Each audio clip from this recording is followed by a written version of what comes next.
बिस्मिल्लाहिर्रहमानिर्रहीम अस्सलाम वालेकुम। A very warm welcome to my channel psycho informative. आज की जो वीडियो है बहुत ही मज़े की वीडियो है, सो वीडियो को ध्यान से देखिएगा। व्यूअर्स, जैसे कि हम सबको पता है कि हमारी जो एज होती है वो एक फ़िज़िकल एज होती है और एक हमारी मेंटल एज होती है, ठीक है। हमारी फ़िज़िकल एज क्या होती है कि जैसे जैसे टाइम के साथ हम बड़े होते हैं तो हमारी फ़िज़िकल एज बढ़ती जाती है, लेकिन मेंटल एज जो होती है वो कभी भी चेंज नहीं होती, ठीक है जी। अच्छा, अब मेंटल एज होती क्या चीज़ है इसके बारे में आपको बताती हूँ। मेंटल एज होती है इंसान की इमोशनल और साइकोलॉजिकल एज जो होती है, उसको जी मेंटल एज कहा जाता है। यानी कि हमारी इमोशनल कैपेसिटीज़ और साइकोलॉजिकल एबिलिटीज़, ये साइकोलॉजिकल सिस्टम जो होता है वो हमारी जो कहलाता है मेंटल एज में कंसीडर किया जाता है, ठीक है जी। अब जी व्यूअर्स, ऐसा होता है कि बाज़ दफ़ा हमें ऐसे लगता है, बाज़ लोगों का ये ख़्याल है कि अगर हम जो फिज़िकली बढ़ रहे हैं तो इसका मतलब हमारा ब्रेन भी इसी हिसाब से बढ़ रहा है या हमारी मेंटल एज भी इसी हिसाब से बढ़ी है। लेकिन ऐसा बिल्कुल भी ज़रूरी नहीं है, ठीक है। रिसर्च ये बात बताती है कि कुछ लोग ऐसे होते हैं जो कि एडल्ट होते हैं लेकिन उनकी मेंटल एज उनसे कम होती है, ठीक है। और कुछ लोग ऐसे होते हैं जो कि बहुत छोटे होते हैं लेकिन उनकी मेंटल एज जो है वो उनकी उम्र से ज़्यादा होती है, ठीक है जी। सो एक और बात मैं यहाँ पर आपको बताती चलूँ, इंसान की जो फिजिकल एज है उसका उसकी मेंटल एज से कोई भी ताल्लुक नहीं होता, ठीक है जी। यानी कि ये दोनों कभी भी एक दूसरे पर डिपेंड नहीं करते, ठीक है। और एक और बहुत इंपॉर्टेंट बात, बहुत से लोग ऐसे समझते हैं कि हमारा जो आईक्यू है या हमारी जो इंटेलिजेंस है वो बेसिकली हमारी मेंटल एज है। नहीं जी, ऐसा नहीं होता। हमारी मेंटल एज ये नहीं होती। मैंने आपको बताया कि हमारी मेंटल एज वो है जो कि हम इमोशनली और साइकोलॉजिकली फील करते हैं, ठीक है। यानी कि ऑल ओवर हम इस तरह कह सकते हैं कि mental as is the expression that you feel inside. यानी कि जैसा हम महसूस करते हैं, जैसा हम सोचते हैं, उसको हम मेंटल एज कह सकते हैं। लेकिन जी अब हम करेंगे मेंटल एज को मैयर। आपको बताऊंगी मैं कि आपकी मेंटल एज कितनी है। सो उससे पहले स्टार्ट करते हैं क्विज को। क्विज से पहले आपने अपने पास एक पेपर पेंसिल रख लें जिसके ऊपर आप अपने रिस्पॉन्सेज नोट कर सकें। सो स्टार्ट करते हैं, लेट स्टार्ट। हमारा पहला सवाल है जी, what you do when you make a mistake. यानी कि जब आपसे गलती होती है तो आप पहला काम क्या करते हैं। हमारे पास ऑप्शन ए है, you admit your mistake and try to fix it. यानी कि आप अपनी मिस्टेक को एडमिट कर लेते हैं कि जी ये गलती मेरे से हो गई है, अब मैंने इसको ठीक करना है। या फिर जी you try to find out why you make this mistake. यानी कि आप देखते हैं कि किस लिए मैंने ये मिस्टेक की और फिर उसके बाद आप सॉरी फील करते हैं, ठीक है। ये इस तरह भी हो सकता है कि जो तीसरा ऑप्शन जो है वो ये है कि आप अपनी मिस्टेक्स पर हंसते हैं और दूसरों से कहते हैं कि जी दोबारा आप ऐसे नहीं करेंगे, ठीक है। तो अब आप अपना रिस्पॉन्स नोट कर लें कि आपको किस तरह से बिहेव करते हैं जब आप कोई गलती करते हैं, ठीक है जी। फिर हम चलते हैं अपने नेक्स्ट क्वेश्चन की तरफ। दूसरा हमारे पास ये क्वेश्चन है कि what's the first thing you do when a friend cancelled plan on your last minute. यानी कि अगर आप किसी के साथ, आपका आउटिंग का प्लान है या आप किसी के साथ जाना चाह रहे होते हैं, कोई प्लान होता है लेकिन एट द लास्ट मोमेंट वो प्लान कैंसिल हो जाता है, तो आप किस तरह से बिहेव करते हैं। ऑप्शन ए जी कि आप एक्सेप्ट करते हैं और find another way two way spend your time. यानी कि आप कोई और रास्ता ढूंढते हैं अपना टाइम स्पेंड करने का, ठीक है। ऑप्शन बी है कि you get upset and move eventually. यानी कि आपका मूड थोड़ी देर के लिए खराब होता है लेकिन आप फिर से ठीक हो जाते हैं। तीसरा ऑप्शन हमारे पास ये है कि try to find another date and time to have a fun together. यानी कि आप अपने दोस्त को या जिसके साथ ही आप जाना चाह रहे हैं उसको कॉल करते हैं और कहते हैं जी हम किसी और दिन चलते हैं या इस तरह से, ठीक है जी। सो अपना रिस्पॉन्स नोट कर लें कि आप ए, बी या सी क्या फील करते हैं। क्वेश्चन नंबर 3 है, how would you normally react if someone was angry with you.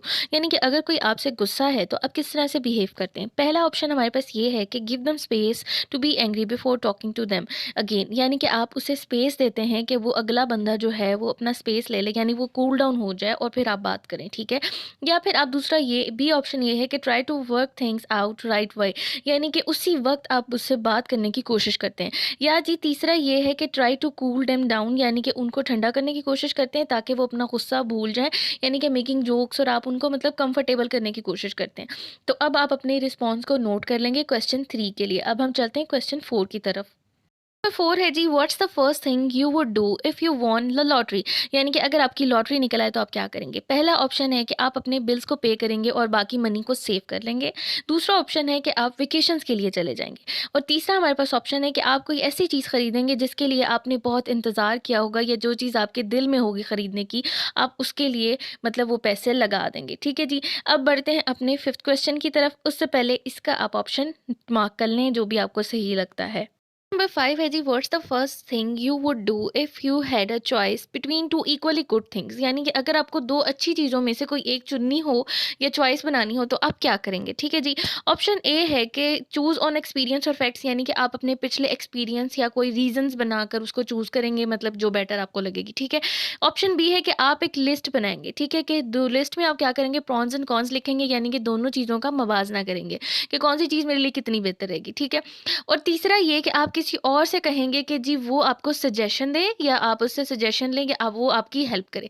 ठीक है। तो इस आंसर क्वेश्चन पर भी आप अपने जो आंसर्स हैं उनको मार्क कर लें, और हम चलते हैं अपने क्वेश्चन नंबर 6 की तरफ। 6 है जी, how do you usually handle a major disagreement in the work place और इन अ स्कूल।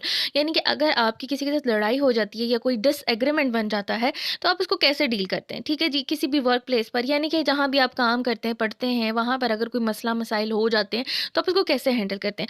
ऑप्शन 1 है कि सुकून से काम होकर आप उसको सॉल्व करते हैं। ठीक है। या फिर जी ऑप्शन बी है कि आप एडवाइस लेते हैं किसी बड़े से या फिर ऐसे बंदे से जो कि अथॉरिटी रखता हो उसी इदारे में। ठीक है। इसके अलावा तीसरा ऑप्शन ये है कि जी try to get other person to see your side. आप कोशिश करते हैं कि दूसरा बंदा आपकी तरफ की जो बात है उसको देख सके या आपकी नज़र से देख सके। ठीक है जी, इसको भी मार्क कर लें। चलते हैं 7 क्वेश्चन की। नंबर 7 है हमारे पास कि what would you usually do if you had a big project due tomorrow. यानी कि जी कोई बहुत बड़ा काम है या बहुत बड़ा प्रोजेक्ट है जो आपने लाजमी कल ही देना है और आपने अभी तक किया नहीं है, तो आप क्या करेंगे? पहला ऑप्शन कि आप क्या करेंगे, काम स्टार्ट कर देंगे विदाउट रिलैक्स, और फिर आप सोचेंगे काम करना ख़त्म करने के बाद मैं रिलैक्स करूँगा। ठीक है। ऑप्शन बी है कि आप क्या करेंगे, थोड़ा सा आराम करेंगे पहले और फिर पुरसकून होकर काम शुरू करेंगे। ऑप्शन सी है कि आप क्या करेंगे, थोड़ा काम करेंगे और थोड़ी देर आराम, थोड़ा काम थोड़ी देर आराम, यानी कि अल्टरनेट्स ब्रेक लेते रहेंगे और अल्टरनेट्स वर्किंग करते रहेंगे। ठीक है जी। अब इसको मार्क कर लें। चलते हैं क्वेश्चन 8 की तरफ। 8 है जी, which of your responsibility would you eliminate if you would. मैंने कहा ऐसी कौन सी रिस्पॉन्सिबिलिटी अगर आपको एलिमिनेट करनी हो और आप उसको करना चाहते हो। पहली बात कि आप अपने जो बिल्स पे करना है या अपना जो खर्चा उठाना है, आप उससे अपनी जान छुड़वाना चाहते हैं। ठीक है। दूसरा ये कि आप अपने कपड़े या डूइंग लॉन्ड्री अपने कपड़ों को खुद धोने से निजात चाहते हैं। ठीक है। तीसरा ये है कि आप अपना मचाया हुआ गंद खुद समेटने से जान छुड़वाना चाहते हैं। ठीक है। तो इसमें से मार्क करें कि आप कौन सा जो है ऑप्शन मार्क करेंगे। ठीक है जी। उसके बाद हम चलते हैं क्वेश्चन नंबर 9 की तरफ।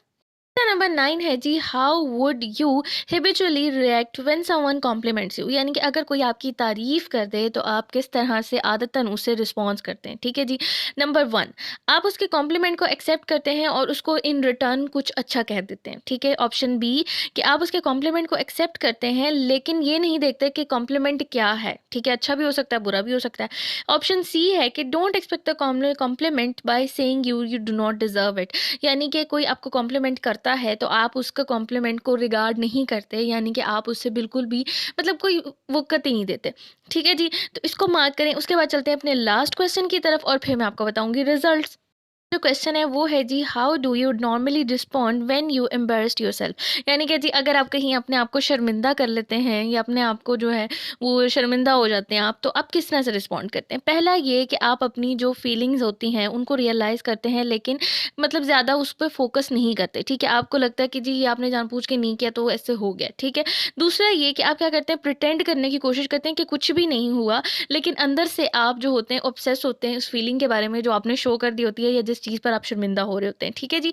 और तीसरा ये है कि जी आप एकदम से अपसेट हो जाते हैं और वहाँ से भाग जाते हैं और रोना शुरू कर देते हैं। ठीक है। यानी कि आप मतलब वहाँ से राय फ़रार ले लेते हैं। ठीक है जी। तो ये थे जी हमारे सारे आज के क्वेश्चन जो कि आपकी मेंटल एज के बारे में बताएँगे। अब आपने रिज़ल्ट्स का देखना है कि रिज़ल्ट आपके क्या आते हैं।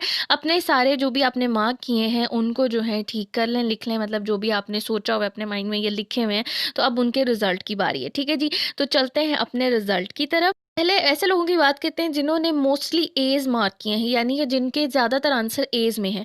अच्छा जी, जिनके ज़्यादातर आंसर एज़ में हैं उनकी एज जो है वो 40 टू 45 इयर्स है। ठीक है। और उनका माइंडसेट जो है वो सेल्फ अश्योर्ड है, यानी कि उनको खुद एतमादी ज़्यादा है, वो सिक्योर पर्सनैलिटी रखते हैं। इसके अलावा जी उनका जो दिमाग है वो बहुत मैच्योर मैनर में काम करता है। ठीक है। यानी कि उनकी मेंटल एज उनकी एज से ज़्यादा है। ऐसे लोग जिन्होंने मोस्टली बी को मार्क किया है, उनकी जो एज है वो 20 से 40 के दरमियान है, ठीक है जी। अब ऐसे लोग क्या करते हैं, they are usually facing struggle with finding their own ways और maybe difficulty always winding up in the right path in the end. यानी कि वो क्या करते हैं, उनको थोड़ी सी मुश्किल आती है, मतलब खुद से काम नहीं कर पाते, लेकिन उनको थोड़ी सी मुश्किल आती है, लेकिन एट द एंड वो अपना काम जो है वो ठीक कर लेते हैं, ठीक है जी। अब बात करते हैं उनकी जिनके मोस्टली सीज हैं, यानी कि जिन्होंने सी के ऊपर मार्क किया है। ऐसे लोगों की जो एज है वो 10 से 20 ईयर्स के दरमियान है, यानी कि उनकी मेंटल एज बहुत कम है। और उनकी मेंटल एज कम होने की वजह से उनको जो दुनिया है, उनका जो दिमाग में जो परसेप्शन है, यानी कि वर्ल्ड परसेप्शन जो है वो बहुत ब्राइट और यंग है, यानी कि वो बहुत ज़्यादा चाइल्डिश भी हो सकते हैं। इसके अलावा जी वो बहुत ज़्यादा मतलब कि जिंदा दिल भी जिनको कह सकते हैं वो भी हो सकते हैं, ठीक है जी। तो ये थी जी मेरी आज की वीडियो। Thanks for watching. अपना बहुत सारा ख्याल रखिएगा और जानने से पहले मेरे चैनल को सब्सक्राइब ज़रूर कीजिएगा और वीडियो को लाइक ज़रूर कीजिएगा। Thank you so much. Take care and अल्लाह हाफिज़।